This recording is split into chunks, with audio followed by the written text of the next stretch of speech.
It is always my pleasure, but in this instance, it is my great pleasure to be able to talk with Ken Levine of Irrational. Thank you so much for your time. It's always good to see you, Adam. So, and congratulations on this new venture of yours. Thank you so much. I'm excited to be part of it. Yes. You're among the very first, and probably this is the nicest background we've gotten to use yet. The fireplace chat. That's sexy.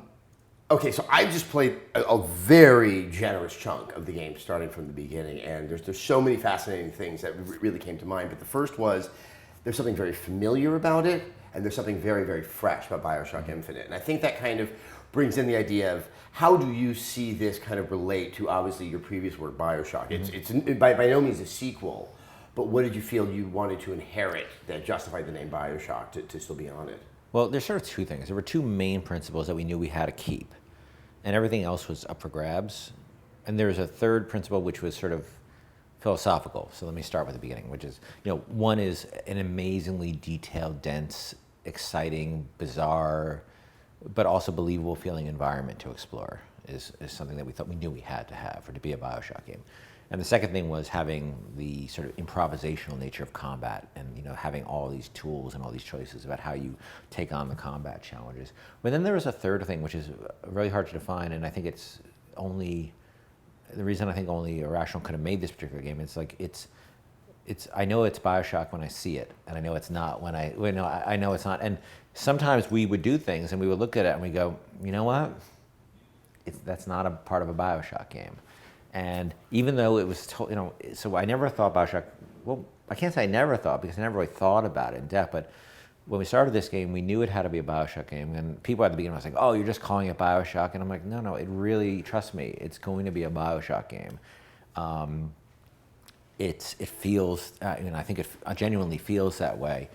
But it is just a lot of judgment calls along the way as well that just says, is this BioShock or is this not BioShock? And quite often, sometimes we would just cut stuff because it wasn't BioShock.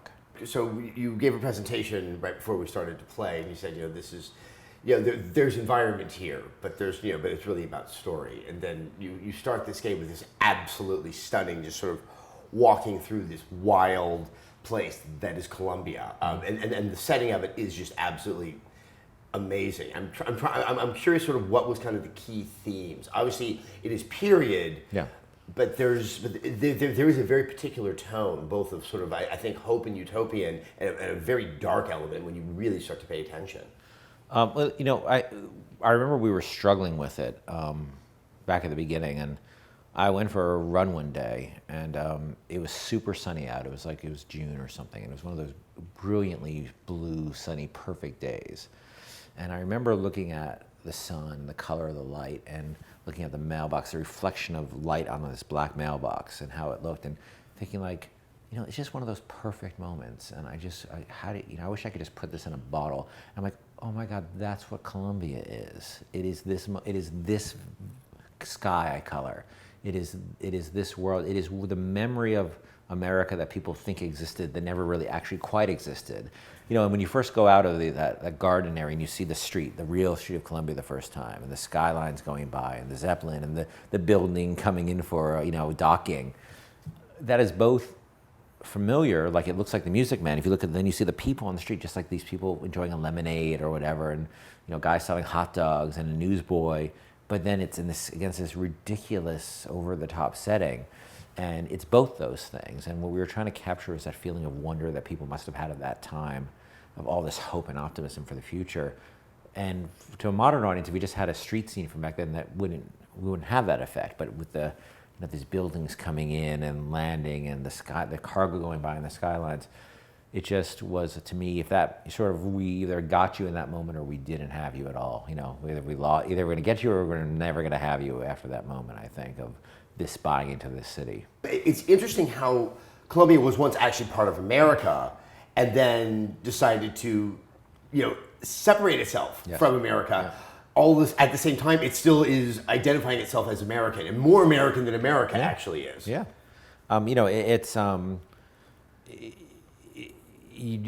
They were frustrated with what they saw as the weakness of the rest of America's commitment to the mission.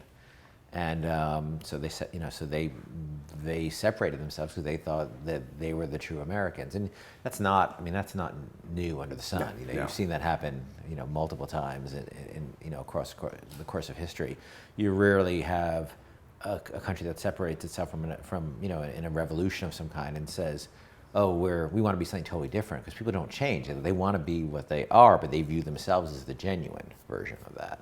With that in mind, I guess there are certain elements in this game, still that kind of Ayn Randish value system and some of the anxieties about the changing of America that do have some applicable qualities to discussions that are happening right now in society. Was that something you were cognizant of, or did it kind of just happen? No, I think it happens because in the same way, when we did BioShock, we didn't realize that the candidate for vice president of the United States would be a fan, an objectivist. But it's not because we have a vision of the future. It's because these themes tend to repeat in history. Themes of nationalism, themes of nativism, and we always feel that when we deliver these themes in these games, and the reason it's so confrontational when you first encounter, especially the racial themes, the racial bias themes, we don't want it to be a coloring of the game. It has to be central. You have to be confronted with it in the same way that it has to be very real to you, or it's not, if you're just an observer, I think it loses something in terms of your understanding of it and your understanding of the sort of the emotional context of that kind of experience. And it's not meant to be pleasant. And most games are, generally meant to be pleasant entirely. Yeah. And there are some things in this game I think will be very difficult for some people. In the same way I think in BioShock 1 there were things that were difficult for some people. But I think it's also games. Why should games be any different in terms of... I couldn't agree more, but I think this is going to make BioShock Infinite stand out all the more because you really don't see these matters addressed in any way. Yeah. And that otherness tends to be very binary and very kind of simple. It's aliens or those guys who live over there. Is this something that sort of philosophically you really want to approach in games and try to go down these paths? So a lot of other people would rather just stay away from. I don't sort of wake up in the morning and say I want to do something confrontational. I go after what I'm interested in, and I'm interested in this period, and I'm interested in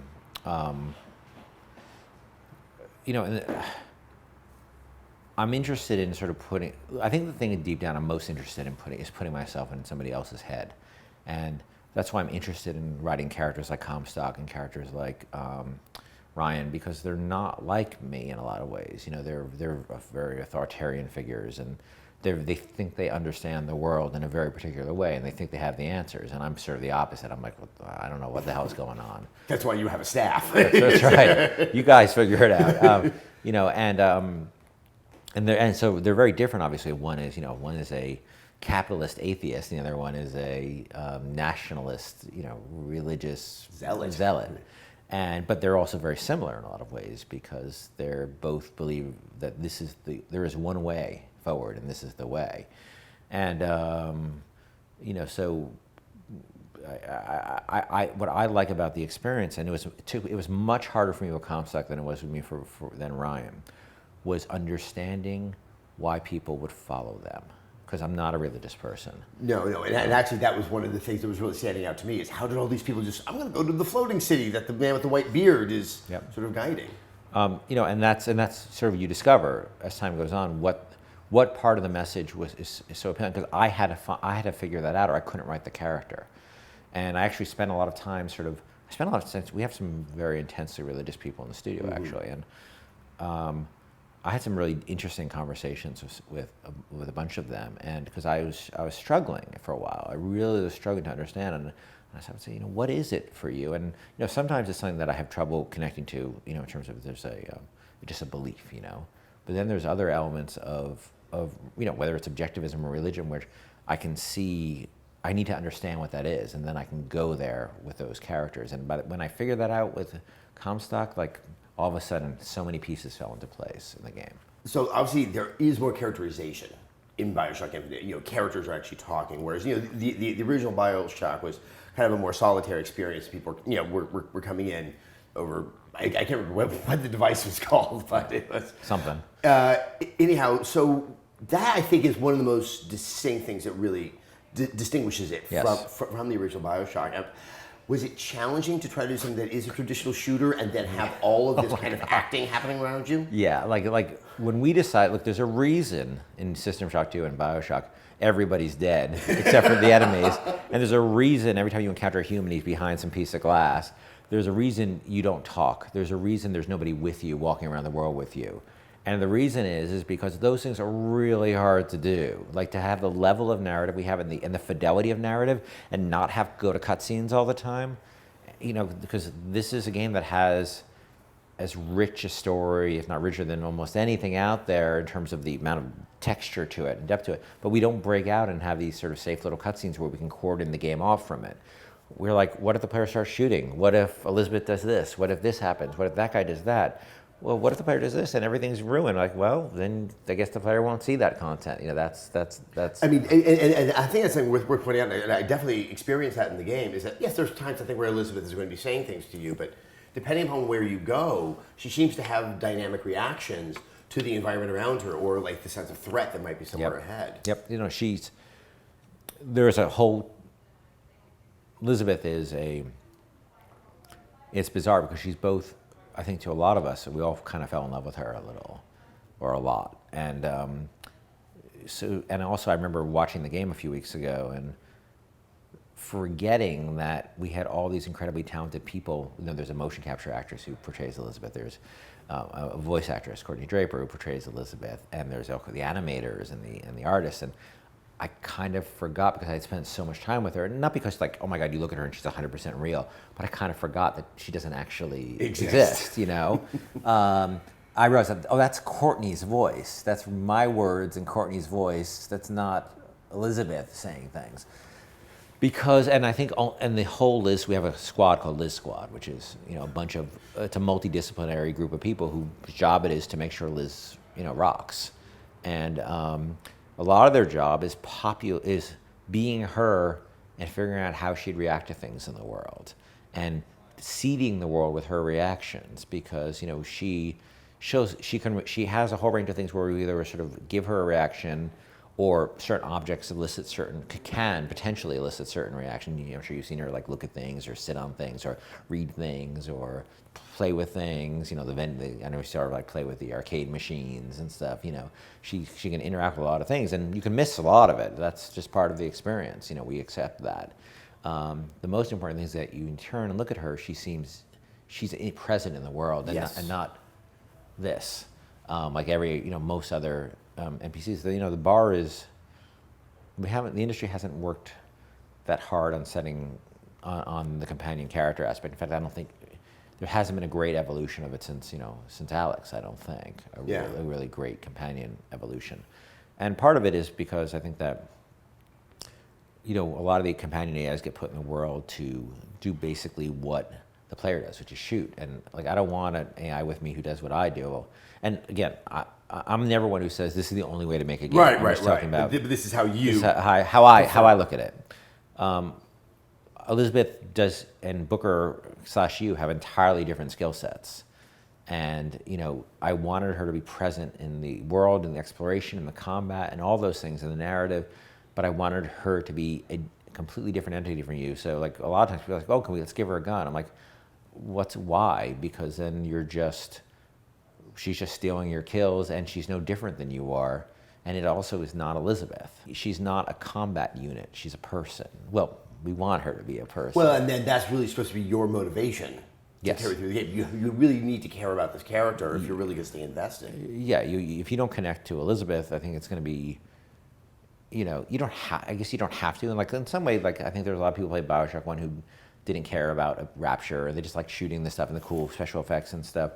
And there are even people maybe who play this game who don't care about Elizabeth. I think, you know, it is, to me, it's, you know, she became the heart of the game for us, and we knew that, and we had to invest the sort of love into her that she deserved. I mean, just the animations alone showed that there was a lot of care and affection that's put in that character. They did amazing. Now, yes, it is an action game. Think about everything we've just talked about, from religion to racism and the McKinley administration. And we haven't got to the shooting yet. We haven't gotten to the shooting part. Okay.